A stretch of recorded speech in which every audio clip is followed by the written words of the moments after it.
All right, no mucking around. We're getting straight into it. French Open predictions. Let's get it.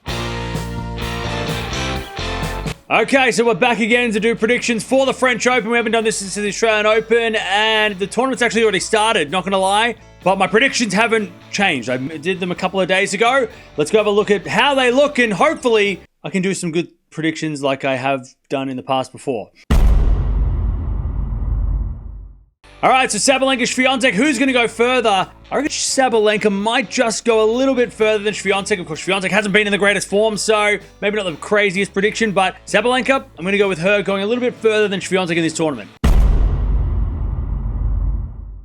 Now, the best of the qualies. This is really interesting because some of the qualifiers are also lucky losers coming into this tournament. On the women's side, I'm going to go with Mboko. She already won today, but I picked her a couple of days ago, and I think she might do well on the clay. And also Cilic, who came in as a lucky loser, so I'm counting him as a qualifier because he did play the qualies.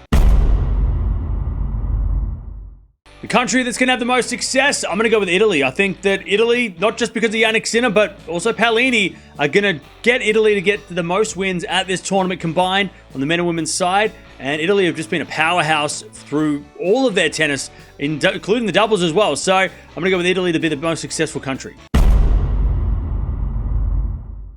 Most aces. Now, we don't get many aces on clay, so this is a little bit of a tricky one to pick, but I'm going to go with Zhang on the women's side. I'm going to go with Zverev on the men's side to get the most aces. It's going to be tough because I don't think there'll be that many aces, obviously, being on clay, but we'll see. Those two players are the picks for me. All right, Sinner and Alcaraz. Who's going to go further? I'm going to go with Alcaraz. He's been in the greatest form on clay. He's been the clay guy, and he just beat Sinner. So if they do meet in the final, which would be great, I think it's going to be Alcaraz going to get the win. So I'm going to go with Alcaraz going further than Sinner at Roland Garros.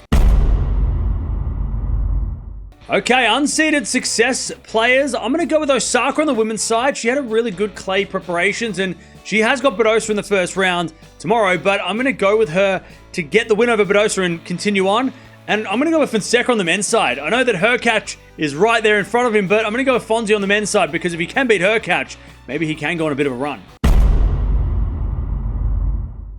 Top 10 upsets, probably already know now. Badosa on the women's side. I'm going with Osaka to have a run, and Badosa will be an upset player. And I reckon Fritz on the men's side. He just hasn't been great on the clay this year, and he has had some strange losses. So I'm going to go with Badosa and Fritz as top 10 upsets for this tournament.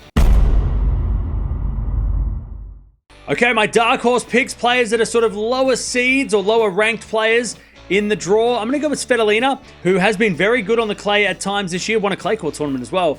And on the men's side, I'm going to go with Cerundolo, who's been very impressive as well on the clay going back to February. So they're my two dark horse predictions for this event. So a little bit of a different one here. Djokovic, Draper. Who's going to go further? I'm going to go with Djokovic to go further just. I reckon it's going to be real close, though. Draper has been impressive, but I have to go with Nole.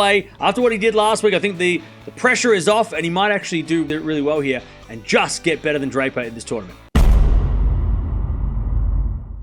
All right, so my semi-final lineups for this event, it's kind of a bit obvious because I'm just going to go with the favorites. I reckon it's going to be Sabalenka, Swiatek on the one side, and I'm going to go with Draper, Gauff on the other side. WTA hasn't been as unpredictable as usual, so I reckon that might be the lineup. And then on the men's side, I'm going to go Sinner, Djokovic in one of the semi-finals, and on the other side, I'm going to go Musetti, Alcaraz. We've seen that match a few times as well, and Musetti has been impressive. So again, maybe not a crazy prediction, but they're the players that I'm going to go with in the semis. And the winners of the French Open, who am I going to go with?